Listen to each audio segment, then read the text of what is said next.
Ahora, la estructura de datos. En AppHive los datos se guardan en formato de JSON. Un JSON es como un arbolito de contenidos, ¿no? Entonces, imagínate que tienes productos, adentro tienes el ID de producto, los hijos de ese ID de producto es su nombre, su precio, sus tipos, y los tipos tienes un ID de tipo y tienes su nombre y su descripción. Es decir, son objetos anidados.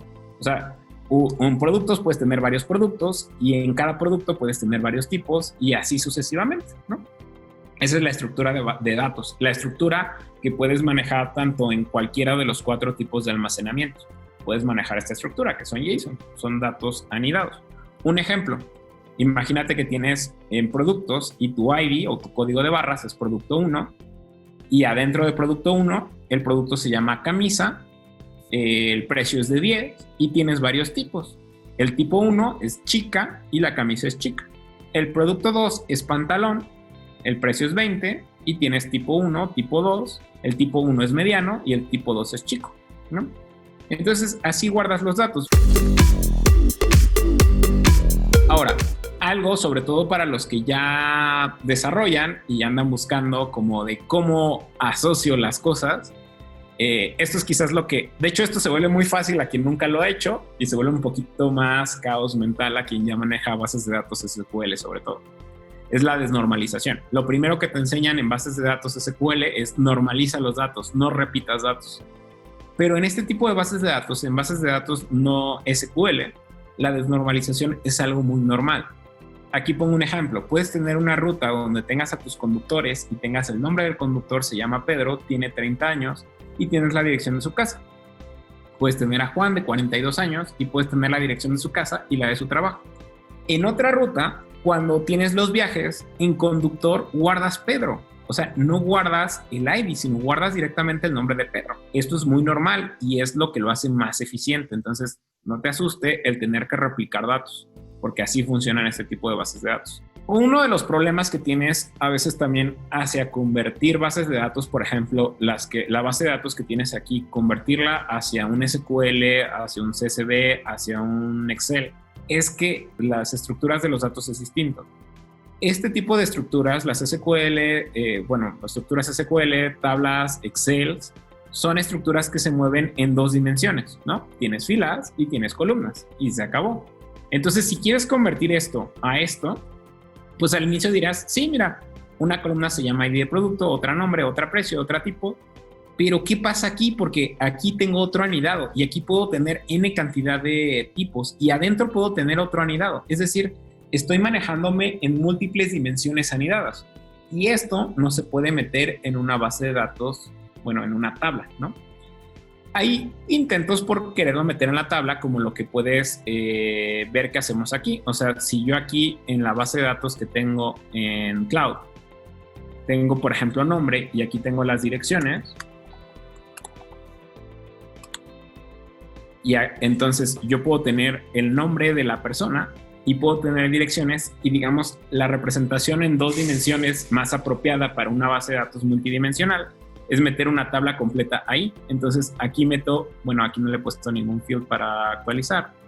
Voy a crear un campo que se va a llamar dirección y otro que le voy a poner nombre, ¿no? Ya creé los campos.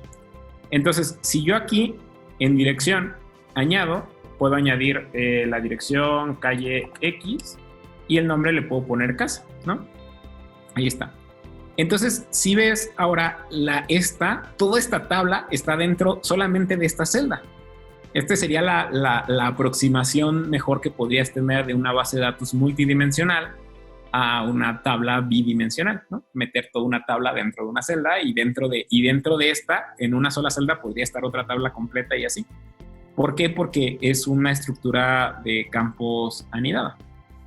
Si estás pensando en decir, sí necesito a fuerzas mi data en un Excel, en una tabla, pues nada más considera eso y cuando hagas tus estructuras de datos, puedes hacerlas así. O sea, las bases de datos no SQL no quiere decir que no puedan comportarse como una tabla o no puedan comportarse como un SQL. Solamente que no solamente se pueden comportar como una tabla, sino se pueden comportar en múltiples dimensiones.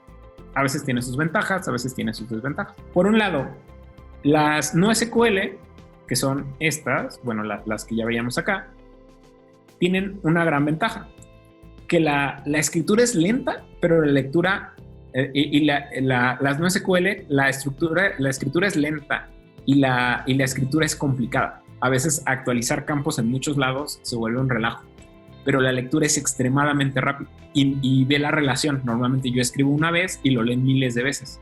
Entonces se acelera mucho las aplicaciones son mucho más rápidas, porque normalmente lees más de lo que escribes. Esa es la ventaja de las NoSQL. Las SQL es exactamente al revés. Escribir es muy rápido, pero la lectura es un poco más lenta. Tienes que hacer joins, tienes que juntar tablas. Si tienes tablas así, o sea, para los que no ubiquen como demasiado la parte de SQL, esa misma estructura que hice en una estructura SQL, en una estructura relacional, tendría mi ID de producto, mi nombre, mi precio, y tendría aquí los tipos de tallas relacionados. Entonces, para juntarlos, necesitaría hacer un proceso en el cual consultara esto, de aquí hiciera otra consulta, uniera todo y después lo regresara. Es un proceso más complicado que simplemente tomar una ruta y leerla. Entonces, bueno, son las diferencias entre una y otra.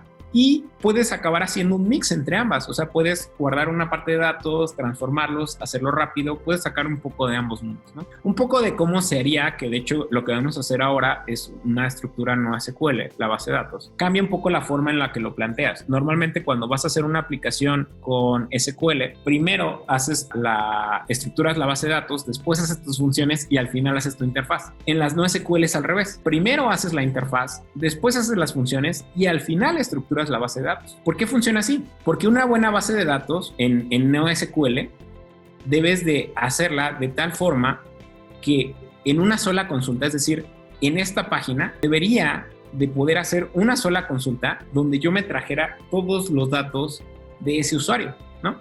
O sea, yo poder hacer aquí un solo get y traerme toda la información. Entonces, lo más importante antes de estructurar la base es saber qué datos vas a necesitar y cómo los vas a necesitar estructurados. Digo, lo que sí es que pues, si haces un montón de consultas, también lo puedes hacer. O sea, puedes hacer, pues primero consulto el viaje y saco el ID del conductor y después consulto a los conductores y de ahí saco su nombre y después consulto los vehículos y de ahí saco su tipo de vehículo. Puedes hacerlo, pero vas a tener que hacer una lectura de la base de datos y recuerda que son funciones asíncronas. Entonces, después de que leíste ese, vas a tener que volver a hacer otra lectura y después vas a hacer otra lectura y sí va a funcionar, la puedes tratar así, pero se va a tardar un año en lo que te muestra las cosas en la pantalla y depende del internet que tenga el usuario.